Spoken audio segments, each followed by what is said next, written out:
अभी जो मैं ये सीरीज़ चालू करने वाला हूँ एटॉमिक स्ट्रक्चर्स का, इसमें क्लास 6 टू क्लास 10 सबके लिए ये जो है बेनिफिशियल होगा। और इसमें बेसिक कॉन्सेप्ट से लेके फिर एडवांस कॉन्सेप्ट तक हम जाएंगे। तो सबसे पहले हम एटॉमिक स्ट्रक्चर्स की बात करते हैं। एटम्स क्या है उसके पहले हम बात करते हैं एटॉमिक स्ट्रक्चर्स में, तो हमारे पास तीन चीज़ों का नाम हम लोगों ने सुना है। एक हमारा होता है एटम, एक होता है मॉलिक्यूल्स और एक होता है आयन। ठीक है, तो सबसे पहले इनका डिफरेंस हम अगर हाइड्रोजन की बात करेंगे तो क्या हो गया एटम, मॉलिक्यूल्स की बात करेंगे तो H2, आयन्स की बात करेंगे तो H+। तो सबसे पहले ये डिफरेंस हमको जो है जानना ज़रूरी है। मॉलिक्यूल्स कभी भी जो है फ्री स्टेट्स में नहीं रह सकते हैं, इसके लिए हम Cl2, H2 इन तरह से करेंगे। बॉन्ड की बात हम इसके लिए बाद में करते हैं। तो एटम्स में जब हम देख रहे हैं यहाँ पे, तो इनके क्या हैं कि ऑर्बिट हैं, जिसका हम नेक्स्ट क्लास में ऑर्बिट पे हम डिस्कशन करेंगे। और आज के क्लासेस में सिर्फ atom, number of electrons, number of protons, number of neutrons और एटॉमिक नंबर क्या है, एटॉमिक मास क्या है और आइसोटोप्स क्या हैं और आइसोबार क्या हैं, सिर्फ इतनी ही डिस्कस करेंगे। नेक्स्ट चैप्टर में फिर हम ऑर्बिट, कॉन्फ़िगरेशंस कैसे होता है, फिर इसके बेसिस पे हमारा पीरियोडिक टेबल में हम इसको कैसे ये करते हैं, तो ये सब ये नेक्स्ट टू नेक्स्ट क्लास में ऐसे हम इसको करते चले जाएंगे। तो ठीक है, सबसे पहले जो हम एटॉमिक स्ट्रक्चर्स पे आते हैं। एटॉमिक स्ट्रक्चर्स की बात हम जब करते हैं तो एटॉमिक ऐसा नहीं कि एटम का खोज सीधा जॉर्ज डाल्टन ने किया, इसके बहुत सारे थे। सबसे पहला नाम जो आता है इसमें ऋषि कनाद मुनि का आता है, जो उस टाइम में इंडियन फिलासफर्स थे और उन्होंने इसको बताया था। लेकिन ये धीरे धीरे, मैं उतना हिस्ट्री में नहीं जाता हूँ, और उसके बाद जो है ये फिर जो ऑथेंटिक इसका किया था जॉन डाल्टन थे, और इनको ही हम जो है फादर ऑफ एटम या एटॉमिक स्ट्रक्चर्स का हम इसको मानते हैं। बाद में इसमें रदरफोर्ड ने भी बहुत सारा काम किया। तो हम हिस्ट्री और उस पर नहीं जाके सीधा कॉन्सेप्ट पे आते हैं। ठीक है, ये हमारा क्या है, एक एटम का बना हुआ है। एटम्स में जो रिंग है उसको हम क्या बोल रहे हैं, ऑर्बिट बोलते हैं। ऑर्बिट में कौन चक्कर लगा रहा है, इलेक्ट्रॉन लगा रहा है। अभी फर्स्ट ऑर्बिट में क्या है, 2 इलेक्ट्रॉन्स हैं, तो ये हम नेक्स्ट क्लास में डिस्कस करेंगे कि इसमें 2 क्यों है, फिर सेकेंड ऑर्बिट में 8 क्यों है, थर्ड में 18 क्यों है, या बोहर्स मॉडल पे हम डिस्कस नेक्स्ट क्लासेस में करेंगे। ठीक है, इलेक्ट्रॉन का जो डिस्कवरी किया था वो किया था जे थॉमसन ने। इलेक्ट्रॉन्स क्या होता है, निगेटिवली चार्ज होता है, और यहाँ पे एक वर्ड लिखा हुआ है मास नियरली नथिंग। तो इसका मीनिंग क्या है कि इलेक्ट्रॉन पे कोई मास नहीं होता है, नो, हर एक चीज़ का मास होता है। लेकिन जब अगर हम बात करते हैं कि इसकी वेट जो है प्रोटॉन और न्यूट्रॉन के कंपैरेटिव, इलेक्ट्रॉन का मास जो है नथिंग होता है। ठीक है, मीन्स अगर हम कोई भी सामान खरीदते हैं और 1 टन का सामान खरीदा और उस पर 1 ग्राम अगर ज़्यादा या कम हो जा रहा है, तो हम उस चीज़ को क्या करते हैं, उस वेट को हम नेग्लिजिबल मान लेते हैं। ठीक है, उसके बाद होता है प्रोटॉन। प्रोटॉन क्या है, हमारा पॉजिटिवली चार्ज है, और इसका मास कितना होता है, 1 न्यूट्रॉन्स के बराबर होता है। 1 प्रोटॉन का मास 1 न्यूट्रॉन के मास के बराबर। तो और न्यूट्रॉन क्या है, electron negatively charge, proton positive charge, और न्यूट्रॉन क्या है, हमारा न्यूट्रल है, इस पर कोई चार्जेस नहीं होता है। तो अगर हम बात कर रहे हैं तो ऑर्बिट के जो बाहर है वो कौन है, इलेक्ट्रॉन, और ऑर्बिट के जो अंदर है वो क्या है, न्यूट्रॉन और प्रोटॉन, जो कि वेट है। इसलिए जो न्यूक्लियस का जो वेट होता है वही हम इसको एटम का मास बोलते हैं या वेट बोलते हैं। ठीक है, अब क्या है, हालांकि फिजिक्स में मास और वेट का भी डिफरेंट कॉन्सेप्ट है, यहाँ पे आप मास और वेट को इस तरह से ही कंसिडर कीजिए। ठीक है, अब आया एटम। एटम में क्या हो गया, इसके पार्ट्स क्या क्या हो गए। सबसे पहला पार्ट्स हो गया इनर वाला, उसको हम न्यूक्लियस बोलते हैं। आउटर में क्या है, सेल है और ऑर्बिट है। और इसको हम क्या बोलते हैं, इलेक्ट्रॉन्स, राइट।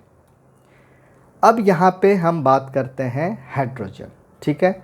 हाइड्रोजन और एटम की जब हम बात करते हैं तो हाइड्रोजन के लिए अगर हमको देखना हो, हाइड्रोजन के लिए हमारे पास क्या होगा,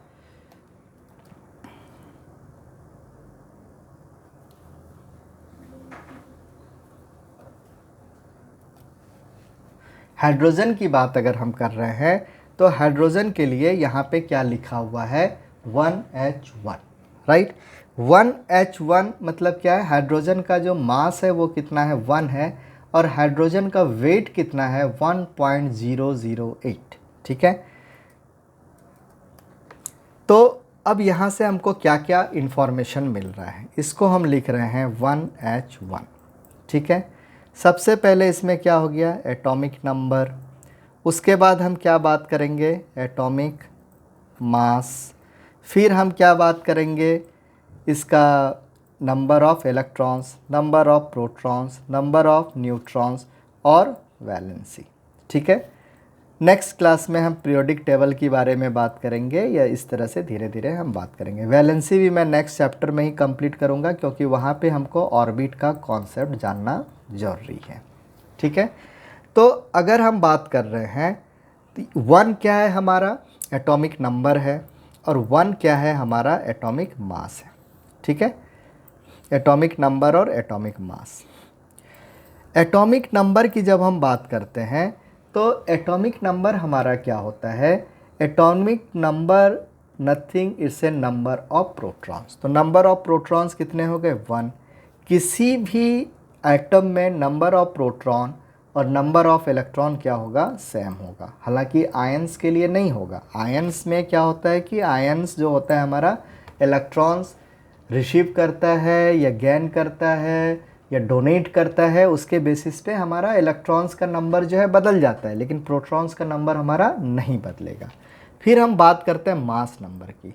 तो मास नंबर जो हमारा है, मास नंबर हमारा कितना हो जाएगा, मास नंबर यहाँ पे है, और यहाँ पे जो मास नंबर है वो क्या है, प्रोटॉन प्लस न्यूट्रॉन।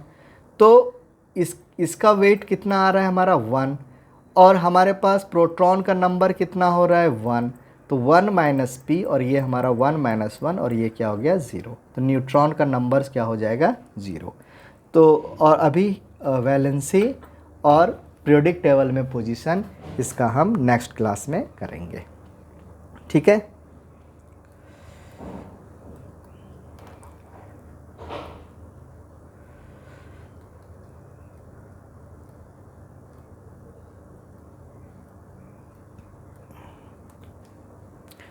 हाँ, अब ये क्या है, हमारा हाइड्रोजन एटम है। हाइड्रोजन एटम में अगर हम यहाँ पे देख रहे हैं तो नंबर ऑफ इलेक्ट्रॉन्स, हमारे पास नंबर ऑफ इलेक्ट्रॉन्स कितने हैं, नंबर ऑफ इलेक्ट्रॉन्स 1 है। नंबर ऑफ प्रोटॉन्स कितने हैं, 1 है, लेकिन नंबर ऑफ न्यूट्रॉन्स की वैल्यू कितनी है, तो 0 है। यही तो आपने पता किया। फिर हम बात करते हैं हीलियम की। हीलियम का फार्मूला हमारा क्या होता है, 2He4, ठीक है। एटॉमिक नंबर कितना हो गया, 2, और मास नंबर कितना हो गया, 4। Mass number means proton plus neutron, इसकी वैल्यू हमारे पास कितनी है, 4 है। तो नंबर ऑफ प्रोटॉन्स कितने होंगे, जो हमारा एटॉमिक नंबर है, और वो कितना होगा, 2। तो नंबर ऑफ प्रोटॉन्स,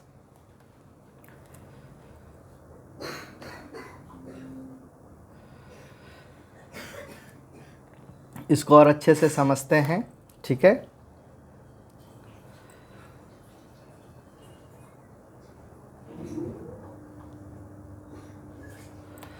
अब हीलियम के लिए आते हैं, 2He4, राइट।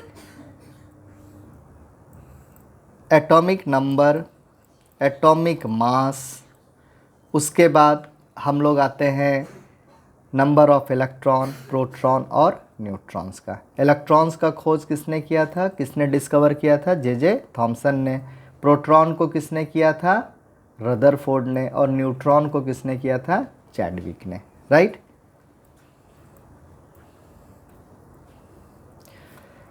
एटॉमिक नंबर इसका कितना है, 2। एटॉमिक मास कितना है, 4। नंबर ऑफ प्रोटॉन्स क्या होगा, जो एटॉमिक नंबर होगा।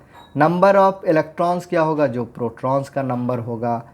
और न्यूट्रॉन्स का नंबर हम कहाँ से निकाल सकते हैं, p + n = 4, that is neutron का नंबर = 4 - p, और ये 4 - p कितना हो जाएगा, 2, क्योंकि प्रोटॉन का नंबर आपका कितना था, इसमें 2 था। ठीक है, number of neutrons 2। Clear.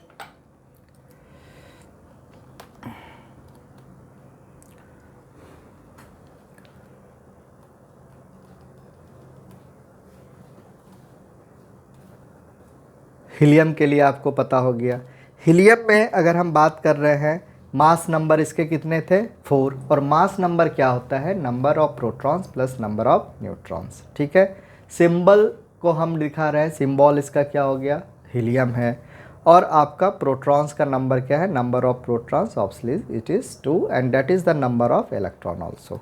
Diagram आप इसको इस तरह से देख रहे हैं, 2 इलेक्ट्रॉन्स जो है वो ऑर्बिट में चक्कर लगा रहा है, और फिर प्रोटॉन्स में हमारे पास कितने हैं, 2 प्रोटॉन्स हैं और 2 न्यूट्रॉन्स हैं। ठीक है, वाइट कलर से हमने प्रोटॉन को रिप्रेजेंट किया है और ब्लैक कलर से किसके लिए है, न्यूट्रॉन्स को किया है।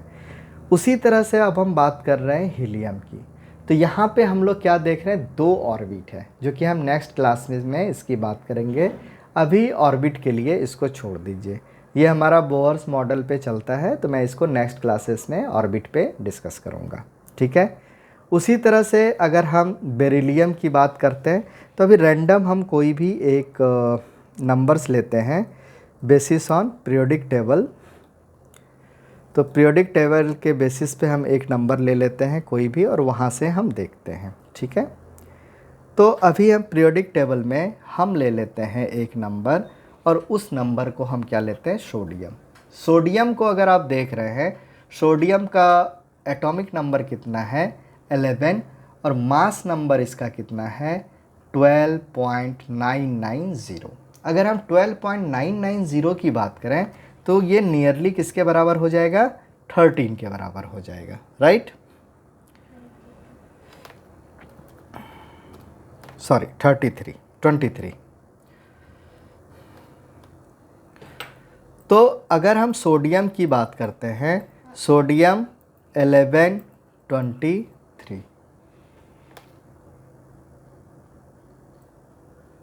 ठीक है, तो इसका जो है atomic number, atomic mass, number of electrons, protons और न्यूट्रॉन्स। ठीक है,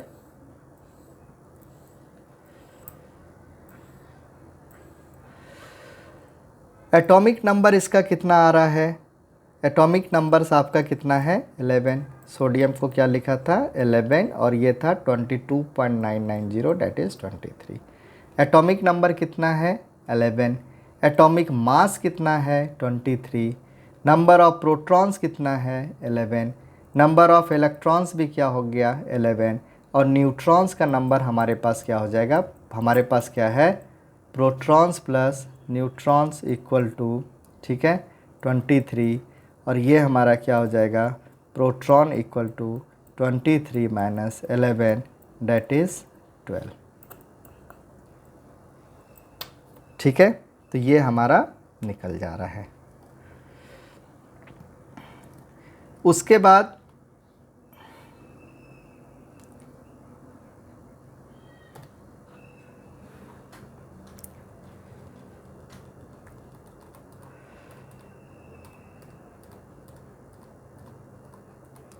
ठीक है, सोडियम का ऑर्बिट के बारे में हम बाद में डिस्कस करेंगे। ठीक है, अगर हम बात करते हैं क्लोरीन का, क्लोरीन इसमें हमारा कितना दिख रहा है, 17, और इसका जो मास नंबर है वो हमारा कितना दिख रहा है, मास नंबर कितना है, 35, और एटॉमिक नंबर कितना है, 17। ओके, तो जब 17 की बात कर रहे हैं, तो 17 को हमारा क्या है, प्रोटॉन्स का नंबर है। मास प्रोटॉन प्लस न्यूट्रॉन कितना है, 35 है, और फिर यहाँ से हम न्यूट्रॉन का नंबर हम निकाल सकते हैं, कितना आ जाएगा, 35 में से 17 को माइनस करेंगे, डेट इज़ 18 आ जाएगा। इलेक्ट्रॉन का भी नंबर कितना हो जाएगा, हमारा 17 ही रहेगा। ठीक है, यहाँ पे जब हम इस कॉन्सेप्ट की बात कर लेते हैं, तो यहाँ पे ही हम एक चीज़ और डिस्कस कर लेते हैं, आइसोटोप और आइसोबार। ठीक है, तो अब हमारे पास आइसोटोप और आइसोबार क्या है। ठीक है,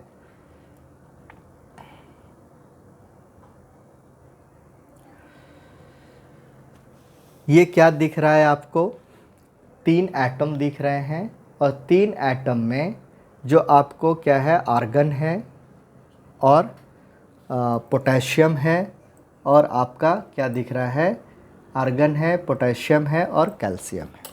ठीक है, इसमें आपको कुछ तो कॉमन दिख रहा होगा। क्या दिख रहा है आपको, 40 40 40। ये तीनों हमारा, ये जो ऊपर की पार्ट की बात कर रहे हैं, ये 40 40 40, ये क्या है, ये हमारा क्या है, मास नंबर। तो जिनके भी मास नंबर हमारे क्या होते हैं, सेम होते हैं, उनको हम क्या बोलते, मास नंबर सेम और different number of atomic number. ठीक है, तो मास नंबर 40, लेकिन एटॉमिक नंबर आर्गन के लिए 18 है, पोटेशियम के लिए 19 है और कैल्शियम के लिए 20 है। यहाँ पे आप देख सकते हैं डायग्राम में। ठीक है, तो आर्गन के लिए हमने क्या निकाला, 18 इलेक्ट्रॉन्स हैं, 18 प्रोटॉन्स हैं एंड 22 न्यूट्रॉन्स हैं। सेम पोटेशियम के लिए 19 हमारे क्या हैं, इलेक्ट्रॉन्स हैं, 19 प्रोटॉन्स हैं, 21 न्यूट्रॉन्स हैं। कैल्शियम की बात करते हैं, 20 protons, same 20 electrons and 20 neutron. लेकिन जो इनके मास हैं, जो न्यूक्लियस की वैल्यू है वो कितनी है, 40 है। तो जिसके भी मास नंबर सेम और एटॉमिक नंबर डिफरेंट रहेंगे, वो हमारे क्या हो जाएंगे, आइसोबार। ठीक है, आइसोबार आपको समझा।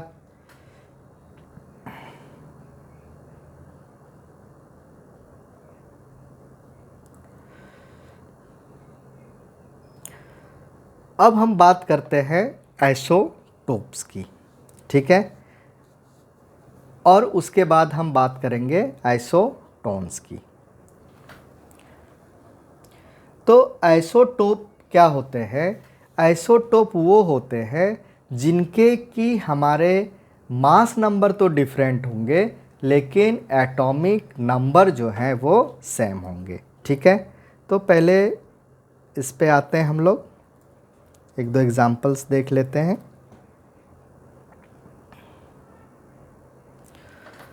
अब यहाँ पे क्या है, 1H1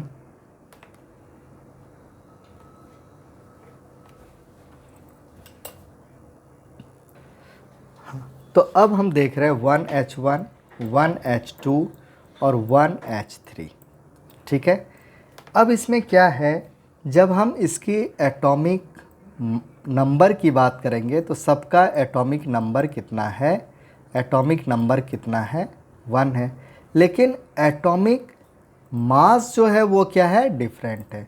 तो इसको हम क्या बोलेंगे, आइसोटोप्स। आइसोटोप्स में क्या निकल गया आपका, आइसोटोप। आइसोटोप्स में क्या है, same number of atomic number same, mass number, atomic mass different. Okay, atomic mass same नहीं रहेगा। और आइसोबार में आपने क्या पढ़ा, आइसोबार में आपने पढ़ा एटॉमिक नंबर है डिफरेंट और एटॉमिक मास है सेम। इसके अलावा भी आपने एक चीज़ ऑब्ज़र्व किया होगा, जब यहाँ पे 1H1 1H2 और 1H3 की बात करते हैं, प्रोटियम, ड्यूट्रियम और ट्राइटियम। ठीक है, ये हाइड्रोजन के एक ही एटम्स में बन रहे हैं, जबकि अगर हम आइसोबार में हम लोग बात किए तो उसमें आर्गन, पोटेशियम और कैल्शियम था। राइट, तो वहाँ पे एटम क्या हो रहे हैं, डिफरेंट हो रहे हैं। ठीक है, अब उसके बाद एक और आता है जिसका नाम है हमारा आइसोटोन्स। ठीक है, थर्ड वाले में देखिए, जब आप पहले फर्स्ट देख लेते हैं, आइसोटोप्स क्या है, Ne1020, Ne1021 और Ne1022। जब हम यहाँ पे बात कर रहे हैं तो एटॉमिक नंबर इनके कितने हैं, सबके एटॉमिक नंबर क्या हैं इनके, सबके एटॉमिक नंबर क्या हैं, सबके सेम हैं। ठीक है, 10 है, 20 है, 21 है। अगर हम बात करते हैं तो नंबर ऑफ प्रोटॉन सबके 10 हैं, नंबर ऑफ न्यूट्रॉन सबके डिफरेंट हैं और नंबर ऑफ इलेक्ट्रॉन्स भी हमारे क्या हैं, सेम हैं।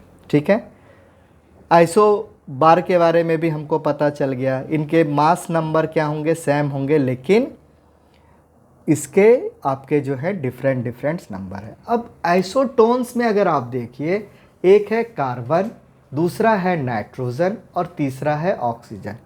क्या इसमें एटॉमिक नंबर या एटॉमिक मास सेम है ऊपर के तरह? नहीं है।